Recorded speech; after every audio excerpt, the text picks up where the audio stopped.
Hello, I'm Strez and welcome to Amateur Hour. Tonight, we're going to be looking at a chair league game between Miasma eSports and Shadow Brotherhood on Dragonshire. So far, this has been a very close game, with Miasma in red holding a slight lead. Shadow Brotherhood, the blue team, has been down in experience for quite some time now, and they're desperately trying to catch up. Here though, Miasma makes a huge mistake. They take eyes off the top shrine and they fail to sit anyone in middle. Miasma has decided that this camp is the most important thing on the map, and so they've sent 3 members to capture it. Unfortunately, this is going to cost them a dragon. Joanna swoops up and prevents him from interrupting Falstad's cast of the dragon, allowing him to easily take it. At level 16, the dragon packs enough punch for them to take down a structure with it, which is exactly what they're going to try and do in middle. Now, Miasma is actually going to do a pretty good job of preventing them from taking this fort quickly. In fact, they're going to actually put up a really good defense here. A lot of this is on Li Ming. Her poke damage is so high that she can keep Shadow Brotherhood completely on edge. Likewise, they're very aware that Tassadar has his wall up, and just one wall combined with Li Ming can spell the end of any person. Kharazim pops 7-strided strike and does a little bit of damage to Kharazim. Now, the majority of Shadow Brotherhood has taken a decent amount of damage at this point, and they're kind of deciding just to poke a little bit but mostly back off. Luckily for Shadow Brotherhood, Tassadar's wall misses, allowing them to get away pretty cleanly. Overall, despite the fact that Shadow Brotherhood was able to sneak this dragon out from under Miasma eSports' nose, there wasn't really much that they could do with it, at least yet. Now the dragon isn't dead yet, they still have quite a bit of time on it, not a whole lot, just 15 seconds or so, and it has 30% HP, but that's enough to do something with it. You're gonna watch the dragon march up to this top lane, meet up with Sylvanas and Rhaegar, take out this minion wave, and then push into this fort. Miasma makes another mistake here. Rather than trying to defend this fort, they just go for the other fort of the enemy. Now while certainly they're going to be able to take this down, I think they believe they're going to get more out of this trade than they think they are. Also, it's worth pointing out that I honestly think they could have defended this. The dragon was so low, and honestly, no one on Shadow Brotherhood had super high HP. Miasma's now going to make their 3rd mistake in this game. They're going to get greedy and they're going to try and take this fort down, and while you're going to see Tassadar pop Oracle to spot anyone that's trying to gank them, Falstad's just going to fly in, gust them into a corner, and then they're basically stuck in the kill box. While Tassadar's Force Wall does isolate Joanna, preventing her from entering this team fight, it's not enough. A fantastic arrow from Sylvanas combined with a bunch of burst damage from the rest of their team quickly dispatches Kharazim. On top of that, the rest of their team is just so low now that they can't really put up a fight. Li Ming does her best to try and poke Rhaegar down, but he's gonna pop Ancestral with basically 1 HP left and get away just fine. All of a sudden, Miasma, who's been up the majority of this game, is now suddenly on the back foot, down 2 players, and it looks like they're gonna lose a couple more. Even though they weren't able to take this fort down with the dragon earlier, with such a huge advantage, now it's in their sights once again. Sonya's not gonna fall for Li Ming's juke and is gonna instantly just erase her from the map. Now in a 2v5, this fort's good is gone, and in addition, since Li Ming did get caught out there, they're actually going to be able to do a little bit more pushing than I think they initially anticipated. A lot of this is due to the Sylvanas pick. She turns off these towers, meaning that they're not going to take any damage from them, they're just going to take damage from Muradin and Tassadar, and their combined damage is just not going to be enough to defend this. While I think they might be cutting this a little bit close, they decide that they have the damage to do it, especially with Sylvanas, and with Falstad's little gust pushing them away, they instantly take down this keep. Still, while Li Ming is going to be down for another 20 seconds here, that's not enough for them to finish the game, and they smartly back off.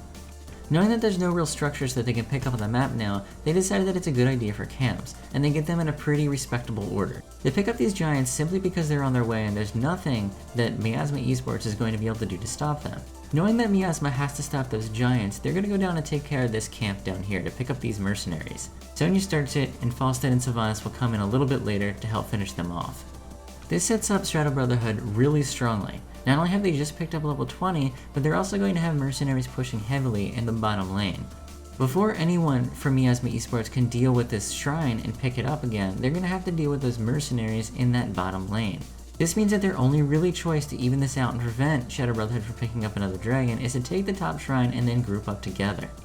As Tassadar takes this top shrine, you can see Shadow Brotherhood is quickly moving up to try and engage in a team fight. They have level 20, so they really want to force the fight. Tassadar, who's trying to be here, is going to get spooked. While I think his cast would have get finished, he didn't really want to cut it that close, so he decided to try and run away instead. Unfortunately for him, he is going to get caught out here. Unfortunately for Tassadar, despite a decent juke here, or at least attempted a juke, Sylvanas is going to cut him off. Falstad, in a hot second, is going to take the shortest flight known to mankind and erase him from the map. Suddenly, 4v5 and down a talent tier, it looks like Miasma eSports is in really big trouble. Things go from bad to worse as Greymane gets picked off in the jungle. Falstad's going to catch Li Ming out, and that's essentially going to seal this game. As good of heroes as Karazim and Muradin are, there's no way they're going to hold off a 2v5 push. Sylvanas loops down to take the bottom shrine, and as you can see, Sonya is eagerly awaiting picking up that dragon in order to push core, which they will do, and they'll eventually win this game.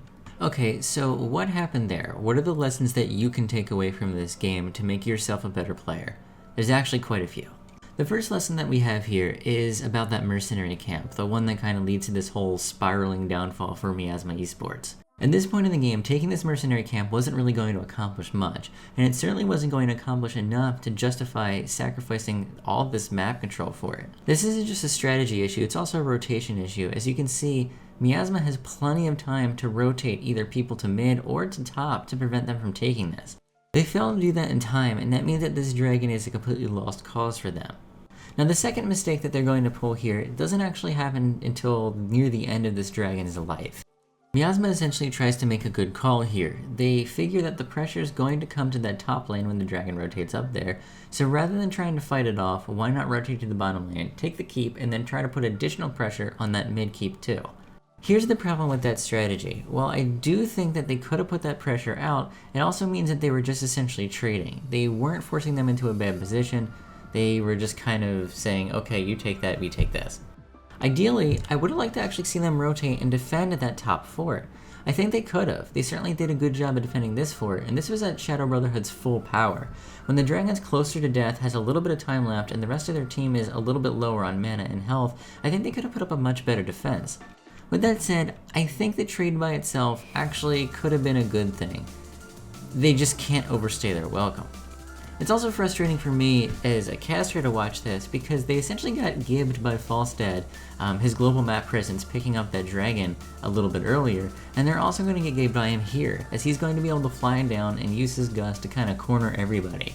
This isn't a secret now, it's pretty deep into this game. They've probably played against Falstad before. They should have an idea that global presence he brings, able to just kind of bounce around wherever he goes in the map.